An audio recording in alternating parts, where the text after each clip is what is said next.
Hi hello welcome to Yamini's kitchen. இன்னைக்கு நான் யாமினிஸ் கிச்சனில் வந்து புரட்டாசி சனிக்கிழமையாக இருக்கிறதுனால நான் பெருமாளுக்கு லட்டு பிரசாதமாக படைக்கலான்னு இருக்கேன். அதை தான் நான் இப்போ செய்ய போகிறேன். அதை தான் நான் உங்களோடையும் ஷேர் பண்ணிக்க போகிறேன்.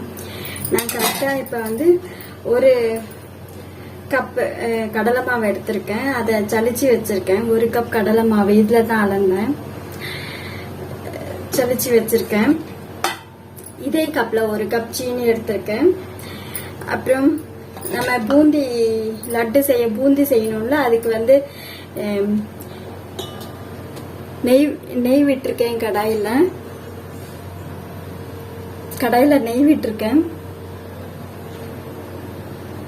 இப்போ நான் கடல மாவை நான் கரைச்சிக்க போகிறேன். நான் எப்படி கரைச்சிக்கிறேன்னு நான் உங்களுக்கு காட்டுறேன்.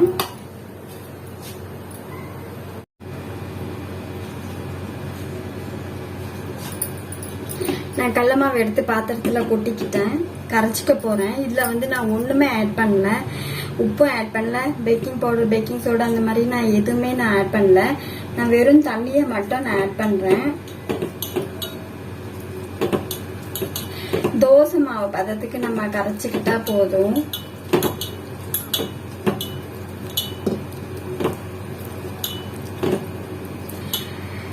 நான் கலருக்கு கூட ஒண்ணுமே போடல. நான் ஜீரா காய்ச்சும் போது ஃப்ளேவர் அண்ட் கலர் கொடுக்க குங்குமம் உப்பு சேர்க்கலான்னு இருக்கேன். மற்றபடி இந்த கடல மாவில் நான் எதுவுமே சேர்க்கல. வெறும் பிளைனான கடல மாவு இந்த மாதிரி தோசை மாவு பதத்துக்கு நான் கரைச்சி வச்சிருக்கேன். இந்த மாதிரி ஊற்றினா நல்லா வரணும்.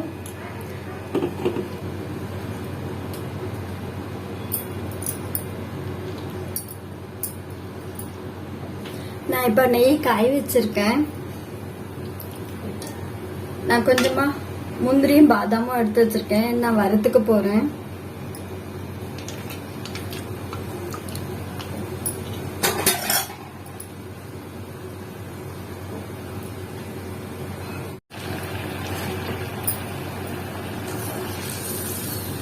வறுபட்டரிச்சு முந்திரியும் பாதாமும் எடுத்துக்கிறேன். நான் இப்போ இதை தனியா கொஞ்சமா திராட்சை எடுத்து வச்சிருக்கேன். அதையும் நான் வறுத்துக்கிறேன்.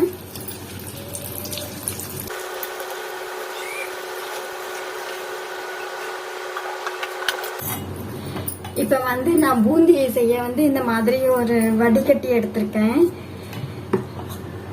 நம்ம கரைச்சி வச்ச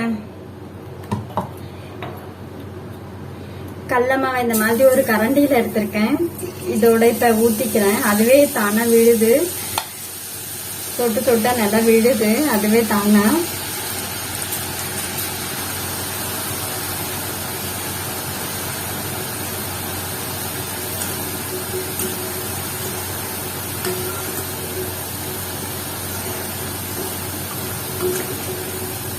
இது நமக்கு காரா பூந்தி மாதிரி ரொம்ப நேரம் இருக்க தேவையில்லை.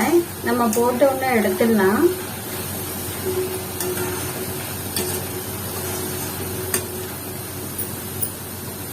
நான் இப்ப இதை எடுத்துறேன்.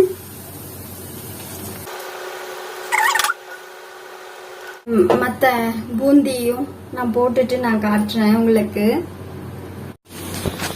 நான் பூந்தி பொரிச்சுக்கிட்டு இருக்கேன். அதே நேரத்துல நான் ஜீரா காய்ச்ச போறேன். ஒரு கப் நான் கடல மாவு எடுத்திருக்கேன். ஒரே கப் அதே மாதிரி நான் சர்க்கரை எடுத்திருக்கேன். இப்ப நான் சர்க்கரையை நான் கரைச்சிக்கிறேன்.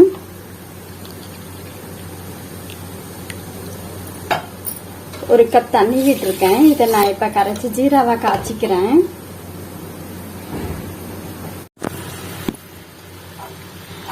நல்ல ஜீரா இந்த மாதிரி தான் கொதிக்குது. இப்ப இந்த நேரத்துல நான் ஏலக்காய் தூளும் கொஞ்சமா குங்குமம் பூவும் சேர்த்துறேன்.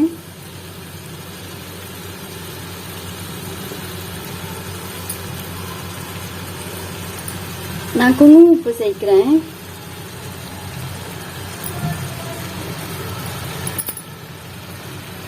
இதோட ஏலக்காய் பொடிச்சு வச்சிருக்கேன். ஒரு 3 ஏலக்காய் பொடிச்சு வச்சிருக்கேன். ஒரு கப்பு கடலை மாவுக்கு, ஒரு கப்பு சர்க்கரைக்கு, சாரி.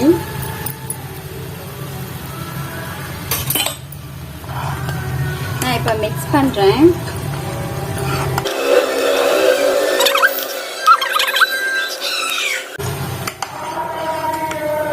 ஜீரா ரெடி ஆயிடுச்சு. நான் இப்போ பச்சை கற்பூரம் சேர்த்துக்கிறேன். ஆஃப் பண்ணிடுறேன். இப்படி தொட்டு பார்த்தா நல்லா இப்படி கொஞ்சம் ஒட்டணும், பிசுக்கு பிசுக்குன்னு ஒட்டணும். இந்த பதம் இருந்தால் போகிறோம். ஒரு 4-5 கிராம்பு போட்டிருக்கேன். ஒரு அரை ஸ்பூன் கல்கண்டு சேர்த்துக்கிறேன். பச்சை கற்பூரம் வந்து நுணுக்கி வச்சிருக்கேன். நான் இதை சேர்த்துக்கிறேன். நுணுக்கி வச்ச பச்சை கற்பூரத்தையும் சேர்த்துட்டேன். இப்போ எல்லாத்தையும் நான் இந்த ஜீரால வந்து மிக்ஸ் பண்ணிடுறேன்.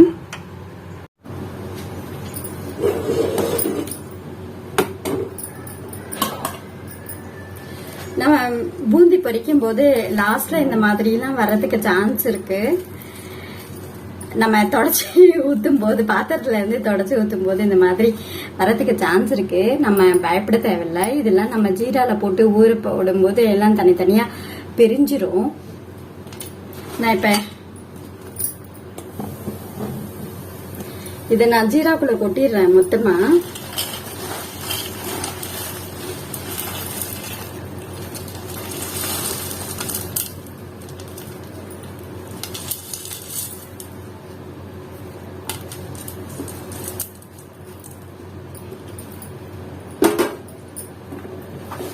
மொத்தமா கொட்டிட்டேன். நான் இப்ப மிக்ஸ் பண்றேன். இத வந்து ஒரு அரை மணி நேரம் நான் இப்படியே ஊற வைக்கிறேன். கொஞ்சமா நம்ம சூடு பண்ணா கூட தேவையில்லை. சூடாதான் இருக்கு ஜீரா என்னமோ. இது நம்ம சூட்லயே கொஞ்சம் கலரி விட்டோம்னா கூட நல்லா ஊறிடும் சீக்கிரமா.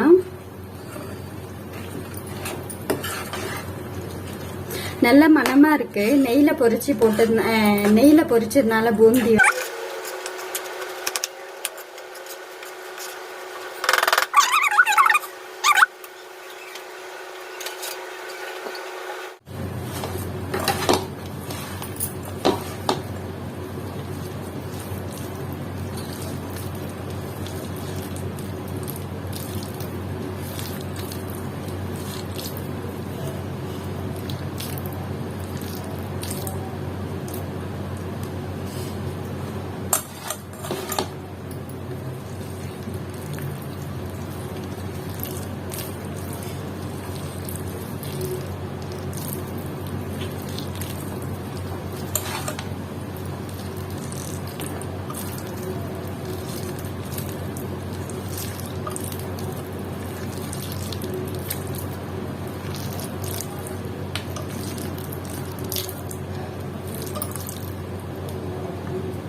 புரட்டாசி சமையல்ல இன்னைக்கு நான் பண்ண இந்த பிரசாதம்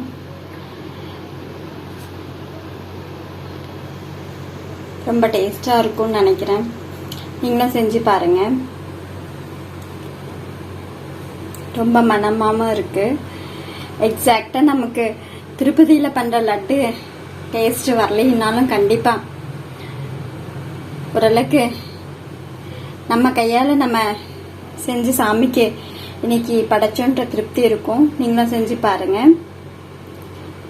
ஃப்ரம் யாமினிஸ் கிச்சன். இவ்வளோ நேரம் இந்த வீடியோவை பார்த்ததுக்கு ரொம்ப நன்றி. வணக்கம். தேங்க்யூ.